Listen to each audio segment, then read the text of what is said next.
ઢોલકી મારા ઉપર, પપ્પા ઉપર, એન્જલ ઉપર. ચકી તું આવી? પછી આ વાવા કોને લીધા? અચિતાબુએ લીધા. ચા આપણે આપણા ગલું નાખે જાય છાસ. હાલ જો આપણે આપણા ચીંકુ મીંકુ છાસ પીવડાવી આવી. હાલ હાલ હાલ હાલ. જો એ રાણી બાને બે બેઠા વાતો કરે. બે જ રહ્યા હવે તો મિત્રો, 5 હતા તમને પહેલાના બ્લોગમાં જોવા મળી ગઈ છે. પી લ્યો. આપણે રોજ નાખવા આવીએ છાસ, પણ હમણાં કેદીના હે ને ચીંકુ મીંકુ બતાવ્યા નહોતા બ્લોગમાં. મેં કીધું બ્લોગમાં લઈ લાવ. એન્જલ ન્યા હે અને જો અમારે એન્જલ બેને અહીંયા બેનપણી ગોતી લીધી. ટીવી જોઈએ બેન, એવું ચાલી રહ્યું છે. હર મહાદેવ, જય દ્વારિકાધીશ. કેમ છો મિત્રો? મજામાં? આઈ હોપ કે તમે બધા મજામાં જશો. સો welcome back to my new vlog. તો તમારું હાર્દિક સ્વાગત છે મારા ગામડિયા વ્લોગમાં. મસ્ત મજાના વાગવા થયા છે પણ 11 અને આપણે મસ્ત મજાના એકદમ ટકાટક રેડી થઈ ગયા છીએ, કારણ કે જવાનું છે જમવા. અને જો અહીંયા એન્જુ અત્યારથી નાસ્તો કરે છે, કેમ કે આજે મારી મમ્મીએ નાસ્તો અમને કરી નથી દીધો, કારણ કે કામમાં છે. કારણ કે પપ્પાને એ ગયા છે ફરીથી જુનાગઢ બતાવવા માટે. પપ્પાને બતાવવાનું છે ઈ. અને અહીંયા મારી મમ્મી પણ રેડી થઈ ગઈ છે. મમ્મી હાય. ક્યાં કરતી? ચાંદલો લખાવો જોઈએ, ચાંદલો એટલે કાઢે પૈસાની મમ્મી. અને જો અહીંયા મારા મામા હે ને, ઇસકે પાપા મેરે મામા, એનો ફોટો હું તમને બતાવું. મારા મમ્મીના લગ્નમાં કેવા લાગતા ને પછી હું ક્યારેક તમને હાચો આવ્યા જ ખા વિડીયોમાં બ્લોગમાં તમે જોયું છે. ઈ મામા નાના હતા ત્યારે કેવા હતા તમે જોઈ લ્યો. હવે કેવા લાગે ખબર એવો ફોકસ કરી દો. કોપી ટુ કોપી એન્જલ તો ઠીક, પણ મારા ભાઈ આવો જ લાગતો નહીં મમ્મી. મારા મામા ઉપર ગયો મારો ભાઈ. એવું ચાલી રહ્યું છે ને આપણે જાશું જમવા. અને જો ત્યાં શું કહેવાય ભેરું આવશે ને વિડીયો લેવાનું લગનમાં તો લેશું, નકર પછી તમે એડજસ્ટ કરી લેજો. ઓકે મિત્રો? ફાઇનલી મિત્રો અમે બધા જઈએ છીએ. આજે વખતે તો ઓછા માણસ છે. વર્ષા કાકી આજે વખતે છે ને થોડાક ઓછા માણસ છે. ઓલી વખતે તમે જોયું છે જાજા બધા માણસ છે. મિત્રો આ છે મારા ભાઈ, રાજકોટ રહેવા વયા ગયા, પેલા રહેતા નહીં. કેમ છે? મજામાં. કેમ છે? મજામાં. હું કે રાજકોટ ને હસ્તી બસ લાડવા ખાવા પહોંચી ગયા દેવડા. હા બેનપણી થઈ બે હો નહીં. હા નણંદ.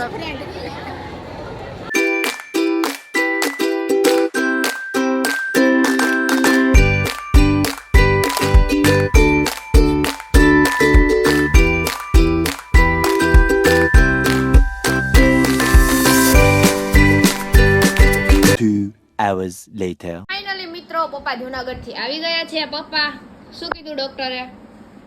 ડોક્ટર કીધું મજા કરો ને આરામ કરો, કામ કઈ કરવાનું નહીં. પપ્પા તમે કામ નથી કરતા હો, હાવ ખોટું બોલે. હા 1 2 ને 3 આટલા ગાદલા નાખીને આરામ કરે છે. પપ્પાને આમ શું કહેવાય પાણીનો ગ્લાસ અમે હાથમાં દઈએ તોય પપ્પા કે કામ નથી કરવાનું. પપ્પાને અમે રાજાની જેમ રાખીએ તોય કે કામ કરાવે. અમે તમને કામ કરાવીએ હવે પસાવે થોડું કામ કરીને દો. એવું કઈ ના હોય. આ તમારો ભાઈ હારો હે, બધું કામ એને સંભાળી લીધું મિત્રો કે નહીં? બાકી જઈ હું હોટલમાં જમી લીધું. જે મોહ ચાર રીતના શાક, છાસ, દહીં વડો, રોટલી, રોટલા, પાપડ. વાહ. અમે પણ જમ્યું હો મિત્રો. નહીં મમ્મી? અમે તો પંજાબી ને એવું બધું જમ્યું. પંજાબી પછી દાળ ભાત. રાજકોટના લોકો અહીં લગ્ન કરવા આવતા હોય તો બધું અલગ જ. હા રાજકોટના લોકો છે કે અહીંથી અહીંયા લગ્ન કરવા આવ્યા દેવડા, કેમ કે એનું જૂનું ગામડું છે કે નહીં પપ્પા? આપણે હેડ જ છે વાડી એની બધી. અમે પણ અમારી બાજુમાં જ રે, ગામમાં પણ, અને વાડી બાજુમાં જ છે. એટલે તો કન્ટિન્યુ. 6.5 hours later. ચકી તું આવી? પછી આ વાવા કોને લીધા? અચિતાબુએ લીધા. ચા આપણે આપણા ગલું નાખે જાય છાસ. હાલ જો આપણે આપણા ચીંકુ મીંકુ છાસ પીવડાવી આવી. હાલ હાલ હાલ હાલ. જો એ રાણી બાને બે બેઠા વાતો કરે. બે જ રહ્યા હવે તો મિત્રો, 5 હતા તમને પહેલાના બ્લોગમાં જોવા મળી ગઈ છે. પી લ્યો. આપણે રોજ નાખવા આવીએ છાસ, પણ હમણાં કેદીના હે ને ચીંકુ મીંકુ બતાવ્યા નહોતા બ્લોગમાં. મેં કીધું બ્લોગમાં લઈ લાવ.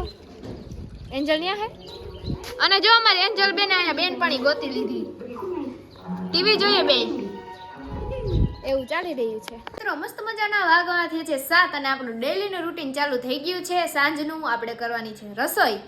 રસોઈમાં જો કે ખાલી આપણે તો શાક જ વઘારવાનું છે. મમ્મી ગાય દવા ગઈ તો મમ્મીને કહું કે લાવ તને હું થોડીક રસોઈ કરવા લાગુ, એટલે થોડુંક એને આરામ મળે ને એમ ટૂંકમાં. અને લગભગ આપણે ઓલી વખતે જુનાગઢ જવાનું થશે મિત્રો, કેમ કે આપણો પગ મેળી ગયો હતો ને, હજી એમનેમ છે મિત્રો, મટી ગયો પણ ક્યારેક દુખે તો પપ્પા કે ચાલ તું બી જુનાગઢ આવજે. મેં કીધું હાલો, આપણે પછી હું હરખું થઈ જાય ને એમ આગળ જતા વાંધો ના આવે પ્રોબ્લેમ, કેમ કે આગળ આપણે કંઈ શું કહેવાય વ્લોગિંગ તો કરવું નથી, એમ વ્લોગિંગ કરશું પણ તોય એમ આપણું ઘણા બધા સપના હોય ને એમ ટૂંકમાં પૂરા તો કરશું આગળ જતા, તો એમાં શું કહેવાય વાંધો ના આવે ને એટલે આપણે બતાવી લેશું પગ. તો કન્ટિન્યુ. ફાઇનલી મિત્રો હજી એક બ્રેકિંગ ન્યૂઝ આવી ગઈ છે. કાલે હજી એક મારા બીજા મામાના છોકરા આવી રહ્યા છે, કેમ કે હમણાં વેકેશન હાલે છે એટલે બધે વેકેશન કરવા જ આવતા હોય. હજી અમારે મહેમાન આવશે રાજકોટથી, મારા કાકા ને કાકી, એ લોકોને હું તમને પછી બતાવીશ. અને આપણે લગ્નમાં જવાનું છે 21-22 તારીખે, તો ત્યાં આપણે શું મોજ કરશું એ પણ બતાવશું. તો કન્ટિન્યુ રહ્યો, હવે કોલેજ આવી ગયો એટલે પૂરું. ફાઇનલી મિત્રો મસ્ત મજાના રાતના થયા છે. કેટલા થયા મને નથી ખબર, કેટલા થયા? 9-10 મિનિટની વાર છે. અને જમવાનું મેન્યુ આવું છે. જો ગુવાનું શાક મેં કર્યું, મમ્મીએ રોટલા કર્યા, પછી વેફર, અથાણું છે, ડુંગળી છે અને છાશ છે અને દૂધ છે કે નહીં મમ્મી? તો આવું જમવાનું મેન્યુ છે. અને આપણે જમવાની સાથે જ વિડીયોનો એન્ડ આપી દઈએ. આશા છે કે આજનો બ્લોગ વિડીયો ગમ્યો હોય, જો ગમ્યો હોય તો લાઈક શેર સબસ્ક્રાઈબ કરવાનું ભૂલતા નહીં. અને મળીએ નવા બ્લોગ વિડીયોની અંદર, ત્યાં સુધી બધાને હર હર મહાદેવ અને જય દ્વારિકાધીશ. તો મિત્રો એક મોટામાં મોટી બ્રેકિંગ ન્યૂઝ થઈ ગઈ. મારા ભાઈ અને મારી મમ્મી વચ્ચે મેટર થઈ ગઈ. એમાં ઢોલકી મારા ઉપર, પપ્પા ઉપર ને એન્જલ ઉપર વગાડે. નહીં એન્જલ? હા મમ્મી? હું તમાર બેની વચ્ચે અમે બેન હું પીસાઈએ? તમને કોઈને કાંઈ નથી કીધું, ઓલાને એટલે જ કહું. મારા બેન હું કે ખબર ઈ કે એ દુધિયા ટી-શર્ટ નીકળ. મિત્રો આવી જ વેલ્યુ હાવ આમ એમાં કઈ શેની ટ્વિસ્ટ છે બીજું કારણ ને છે બીજાની વાહે, પણ તોય મારી ઉપર સડી ગઈ. ખોટી રીતના કે સહન નથી, હાસું તો ગમે ને કેવું જ પડે મિત્રો. એટલે ટૂંકમાં હે ને એક નાની અમથી મેટર થઈ ગઈ. ઈ તો પર્સનલ હે, ઈ ના કહી શકીએ અમે તમને, પણ ટૂંકમાં એમાં હે ને મારા ભાઈએ ખોટું ઉપરિયામણ લઈ અને હે ને કરી નાખ્યું બીજું હપેતરું. મારા પપ્પાએ ફોન કરી લીધો તો ઈ જેને કરવાનો હતો એને, મારા ભાઈએ પાછળથી કર્યો એટલે મારી મમ્મીને ચડી ખીજ. એમ નહીં, એને એટલી અધર ઊંચી લેવાની જરૂર જ શું હતી? હું એમ કહું. ઈ જ વાત છે. હું ઈ જ કહું મિત્રો. મોટા મેટર બતાવતા હોય તો નાનાને ના બોલાય, હું ઈ જ કહું. એટલે બાપની વાહે તો બોલાય જ ગમે એને, બાપ હોય ભાઈ હોય. એટલે બાપ બોલીને તોય તારે ઉપર આમાં હે ને કહેવાનું એમ થાય મારી મમ્મીનું, હું કહી દઉં ચોખ્ખું સ્પષ્ટ કે હે ને મારા પપ્પાએ બધું પતાવી લીધું હતું ને, ઈ પછી મારા ભાઈ પાછળથી હે ને પાછી હે ને લવિંગ યુ મૂક્યું, એમાં હે ને પાછો ભડકો થયો અને એમાં બધું વીપડું પાછું, બીજું કઈ નથી કે નહીં એન્જલ દીદી?